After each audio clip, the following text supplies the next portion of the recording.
Well, I found the breaker and it shut off all the lights. Hopefully there's going to be enough light on here to where you can see. And this will still slightly chirp because it's just going to do that. Now, unscrew it, and usually you loosen it to the left, but this one I went to the right. I've got the power off. Okay, it drops down, and there's a plastic goodie there that you can pull that off. That's the little connector. Okay, now, before I start messing with the wires in there, I'm just going to undo those screws. It looks like that's a standard screwdriver, so I got to get my standard out. And the new smoke alarm does not come with any mounting bracket screws, so I'll just reuse these if I can. You don't have to take these screws out all the way. You just loosen them up enough,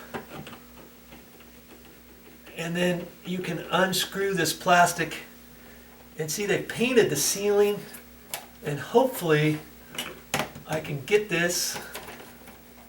Okay, now I can swivel this like that, and it comes right over the screw head, see? Like that. Okay, now I can get in there, and I know that these wires are not hot, and I look at it, and because there's only one smoke alarm in here in the entire house, the red line is not hooked up, just a black and a white. And all the, see, when they're hardwired, you get a little goodie like this. That's what I'm working with. And see, this is the new one, and on the new ones usually they leave a little cap on here on the red one. And if you need to take that off, if you need to hook it up, just untwist it and pull it off, or just leave it on. In this case, I'm going to leave it on because I'm not going to hook it up. Because see right there, it's the red is not hooked up to anything. Let's see, you can see that a little bit better.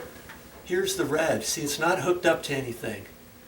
Okay, so it's as simple as taking the wire nuts off, black to black, white to white. So that's my next step. That's all I got for this time, but I'll be back with more videos.